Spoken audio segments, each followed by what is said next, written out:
Hi guys, welcome back to my channel. I'm glad you're back for a brand new recipe. This week is a very special week for me. We're going to be making a delicious recipe that I have been wanting to make for over a year now. It's called Chiles en Nogada. Chiles en Nogada is mainly eaten in September when all the ingredients are in season. It's mainly made in September because it's Mexican Independence Day and the colors of the flag of Mexico are represented in this dish. This dish was invented by nuns as an offering in Puebla, Mexico. I don't know exactly the entire story, but I do know that there's a whole story behind this recipe. If you guys want to Google it, that's fine. Just Google Chiles en Nogada. I just know it was invented by nuns. If you like the fall, you're definitely gonna love this recipe. This recipe has a lot of flavors from fall, cinnamon and other spices and fruits that are in season. This recipe does take a little bit of work, but I promise you it will be worth it. But before we get started with today's recipe, I just want to remind you if you can please subscribe to my channel. Remember, it's free.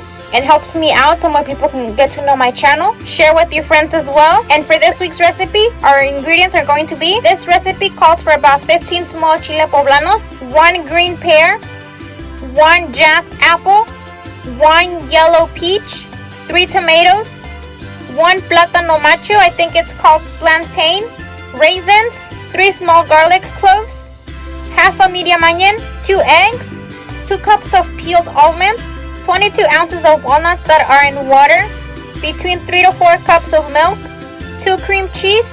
For your seasonings, you're going to be needing black pepper, ground cinnamon, ground thyme, and ground cloves. For your meats, you're going to be needing 1 pound of ground beef and 1 pound of pork ground. For decoration, we're going to need parsley and pomegranate. Ingredients that are optional are going to be sugar and tequila.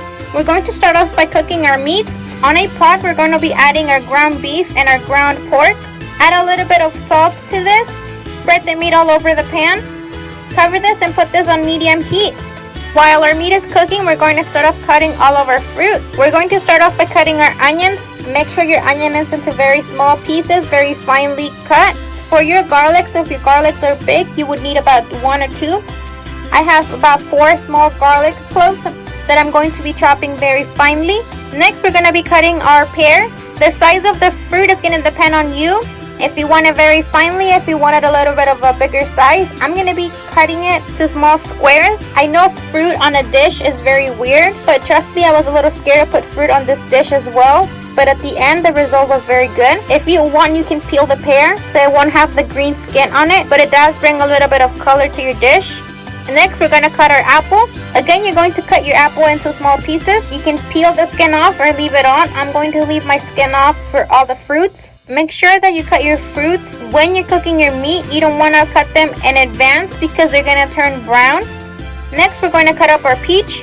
The peach, you want to make sure it's a yellow peach. Any other peach would not work. And be a squishy peach. It has to be a firm peach, so it'll be easy to cut. We're going to cut that into small squares as well. Next, for our plantain or plátano macho, we're going to cut off the ends, cut it down the middle, and peel it like a tuna. For the plantain, you don't want to cut it too small because since it is a banana, it's going to get all mushy in your food, so you want those to be a little bit of a bigger size. Now that we have all of our fruit ready, we're going to start off by cutting our tomatoes. For the tomatoes, you have 2 options. You can either cut them into small squares or you can blend it. Either way would work. I prefer to do it cut. So I'm going to cut them into small pieces, kind of make it into a puree. It has been about 10 minutes since we started to cook our meat. We're going to check it out this time. As you can see, this meat has water in it. I did not add any water to this dish. The meat released its natural water in here. We're going to let that water evaporate. Just make sure you move your meat around. Close it back up and we're going to be checking in about 5 minutes. 5 minutes later, all the water has been evaporated from the carne, from the meat. Make sure to use the meats that don't have a lot of fat in it. It's more lean. If you do end up using the meat that has a little bit more fat in it, you're going to see that there is going to be like oil on the bottom. Make sure to remove that because when that hardens, it turns into lard. And imagine that being inside your stomach. When all the water has been evaporated, we're going to add a little bit of oil to this. Once the oil has been heating up for just a couple seconds, we're going to add our onion and our garlic. We're going to let that saute for about 2 minutes. Once the onion and the garlic are caramelized, their translucent color, we're going to begin to add our tomato. You want to make sure you move everything around nicely, get it all even, and we're going to cover this. I'm doing all this in medium heat. About 5 minutes later, this is how it looks like. The tomatoes are a little bit squishy now. We're going to go ahead and add all of our fruit. We're going to add the pear, peach, and apple. We're not going to add our plantain until later. Make sure to mix this very well.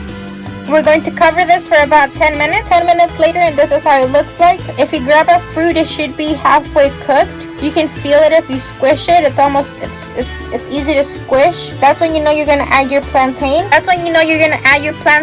Raisins, and about half a cup of the peeled almonds. We're going to mix this very well.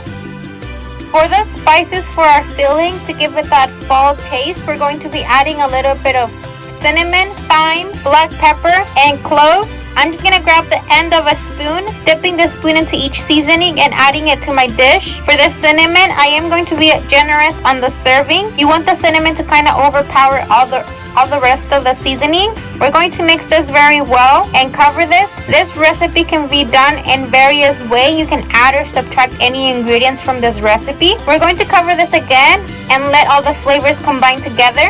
And the filling is ready. We're going to go ahead and start with the Poblanos peppers.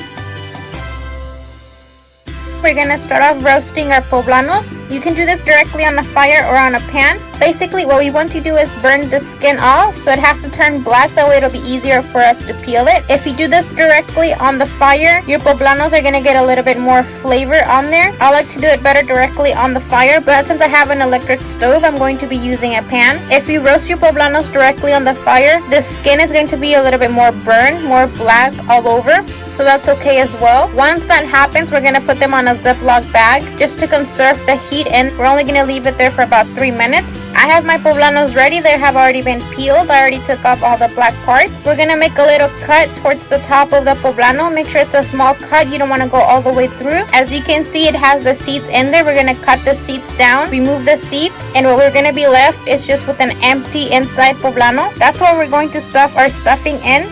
Make sure that your poblanos don't have any seeds in there. As you can see, I removed all the seeds from here. I'm going to stuff it. I'm going to stuff it with the filling that I did with the ground pork, beef, and the fruit. Be very generous with the filling, but don't overdo it to where it can't close.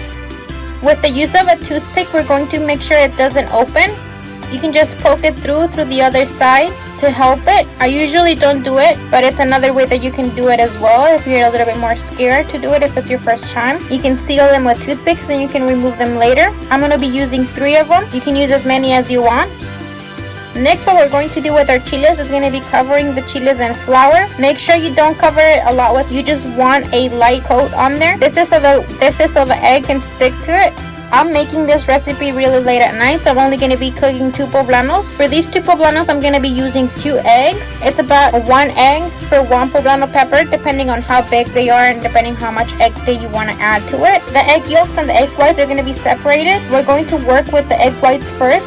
With your hand mixture or a stem mixture, whichever one you have, we're going to whisk this together until it forms a nice fluffy cloud. You will know this is ready whenever you start to make stiff peaks on here. When this process is done, you're ready to add your egg yolks. You're going to mix that for about 30 minutes. You don't want to over mix it, so just a little bit. Now that we have these 2 ready, we're ready for the stove.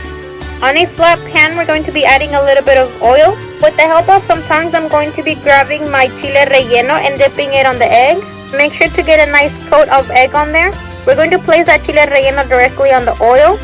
Make sure to cover the top of the chile relleno with egg as well. I'm doing this on medium to low heat. Once the egg starts to get brown from the bottom, we're going to start flipping it all over until all the egg is cooked. There's a big debate on whether this should be a step on chiles en nogada or not. As far as I know, people from Puebla do this step, but other people say they don't. So it's up to you if you don't want to coat it with egg. As soon as you stuff it in, you can just add your sauce on top. So this step is optional if you guys don't want to do it. Make sure that your chile relleno with the egg is fully cooked. If you start to see your toothpicks coming out, you can go ahead and pull them off. There is no need for them to be there anymore. And once all the egg is already cooked, we're going to transfer this to a plate.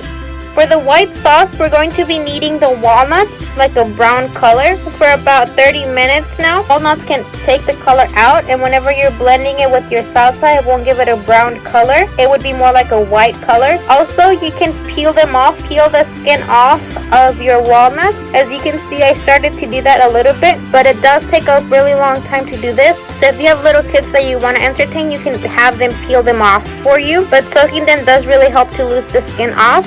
So it's up to you if you want to soak them and then just rinse it with water until you get all the brown out, or you can start peeling them. They're both going to be the same thing. So I have my walnuts that have already been soaked and I already rinsed them through until the water is completely clear. I'm going to add them into my blender. If you do not have a Ninja blender that has a lot of blades in it from the top to the bottom, make sure that you do this step into smaller portions, or else it's not going to blend very good and you're going to need a lot of milk for this step. We're going to be adding about 3 cups of milk, 2 bars of cream cheese. The traditional way to do it is with goat cheese. I don't really like the taste of goat cheese, so I'm going to be using cream cheese, or you can use queso fresco as well. And we're going to blend this together for about 3 minutes. For some reason my phone wasn't recording, so basically what I did is I added the peeled almonds on here and a little bit of tequila. This is the consistency that it has at this time. Depending if you want it a little bit more on the liquidy side, I would suggest blending it first and then seeing the end result. So I'm going to blend this, and this is the tequila that I used. I used El Jimador. If you're serving this to little kids, do not add this ingredient to it. After blending for about 3 minutes, this is how it looks like. It has this thick consistency, but you can still kind of see that it's not blended very good. For me, tasting this, I feel like it needs a little bit of sweet on here.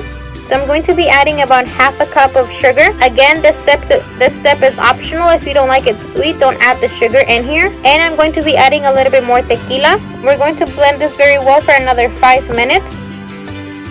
Once we have our sauce ready, we are ready to coat our chile poblano. This dish is served on room temperature. The sauce should be cold and your chile relleno should be warm. We're just gonna coat our chile relleno with this salsa. Make sure it's all over. Make sure it's a nice coat. Be very generous with the sauce. To top it off, we're going to be putting some pomegranates. Again, this is just for decoration. If you're going to be eating it at home, it doesn't have any purpose on here besides giving it color. It does give it a little bit of the freshness to it with the pomegranate and the parsley. It's not necessary to have it on here. It's more for decoration than for taste. Both ways would work fine. On one side, we're going to be adding the pomegranate to represent the red color on the flag. On the other side, we're going to be adding a green to represent the green side of the flag. And we're going to be leaving it white in the middle.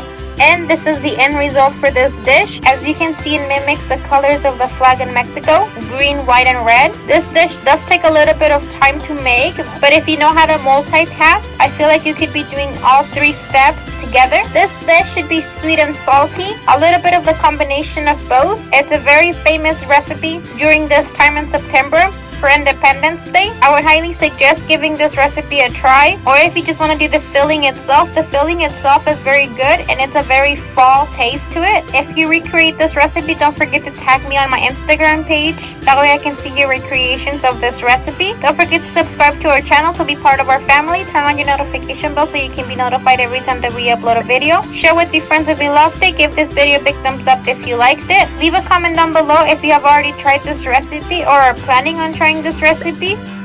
If you have ever heard of this recipe before, I want to know what you guys think. And this is it for today's video. I hope you guys liked it. We'll see you guys next week with a brand new recipe. Bye. Happy Independence Day.